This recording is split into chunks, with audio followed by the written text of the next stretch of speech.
কি যুৱতী কি বুৱাৰী এজন যুৱকৰ বাবে যেন সকলো পাগল যিফালে মন মেলে সেইফালেই চাউল হিজে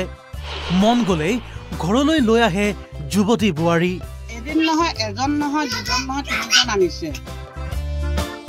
হয় আমি জিতু দাসৰ কথাই কৈছো জিতু দাসৰ ৰোমান্টিক চাউনিত থকা হৰকা হৈ যায় যুৱতী বুৱাৰীৰ মন এইবাৰ খুৰাৰ মুখেৰে শুনোৱা হওক জিতুৰ কিছু প্ৰতিভাৰ কথা জিতু দাস বাহিৰত আছিল তেওঁ প্ৰথমে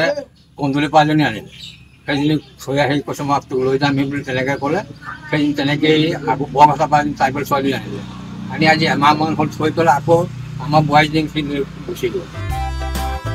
জিতু দাসৰ ঘৰ নগাঁৱৰ কচুৱাৰ লুটুমাৰী মাটিখোলাত অভিযোগ অনুসৰি প্ৰথমে দুগৰাকীক নিজৰ কৰি লোৱা জিতু দাসে এইবাৰ পলুৱাই লৈ গ'ল দুই সন্তানৰ মাতৃক দুই সন্তানক স্বামী গৃহত থৈ দিগম্বৰ দাসৰ পত্নী পলাল জিতু দাসৰ সৈতে আত্মীয়ৰ ঘৰৰ বোৱাৰীৰ সৈতে গঢ়ি উঠিছিল প্ৰেমৰ সম্পৰ্ক অৰ্থাৎ স্বামী দিগম্বৰৰ মোমায়েকৰ পুতেকৰ লগত গলগৈ পত্নী মাতৃগৃহলৈ যাওঁ বুলি কৈ যোৱা বোৱাৰীগৰাকী আৰু ঘূৰি নাহিল বোৱাৰীগৰাকী যোৱাৰ পিছত দুই সন্তানৰ হাহাকাৰময় অৱস্থা এতিয়া স্থানীয় ৰাইজে ৰাইজমেল আয়োজন কৰি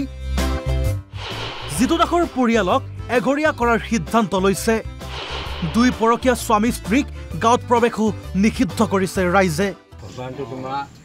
বোৱাৰীজনী সংঘপনা আছিলে মাকৰ অসুখ বুলি কোৱা তাই কৈছে যে মই ঘৰৰ পৰা আহোঁ দেউতা কেইদিনমান থাকিম বুলি কৈ তেওঁ মানে পিছত ল'ৰাটো আনিব তাই নাহে নাহাৰ পাছত আছে থাকক কেইদিনমান তাৰপৰা মাকে ফোন কৰিছে আমাৰ ল'ৰাটোলৈ যে মইনা নাই ঘৰলৈ গৈছে নেকি তাৰপৰা সি ক'লে বৃহস্পতিবাৰ ৰাতি কৈছে অহা নাই আমাৰ ঘৰলৈ বোলো সঁচাকৈ আহা বা সঁচাকৈ আহা গোটেইটো তদন্তলৈ গৈছিল খবৰ খাতি তাত পিছত লাষ্ট টাইম খবৰ খাতি পোৱাত গম পোৱা গৈছে যে মোমায়েকে পিতেকে আমাৰ বোৱাৰীজনী বোৱায়েকক লৈ গুচি গ'ল দেউকে মানে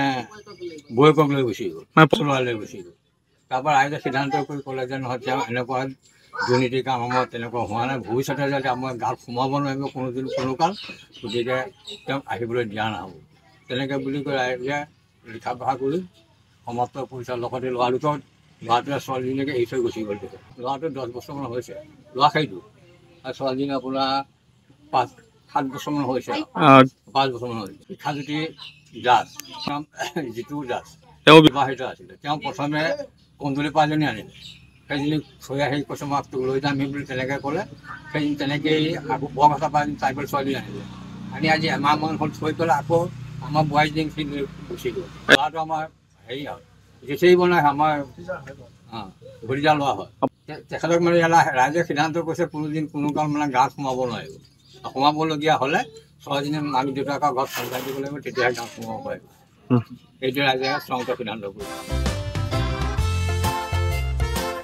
কামপুৰৰ পৰা অৰূপ বৰাৰ ৰিপৰ্ট অসম লাইভ 24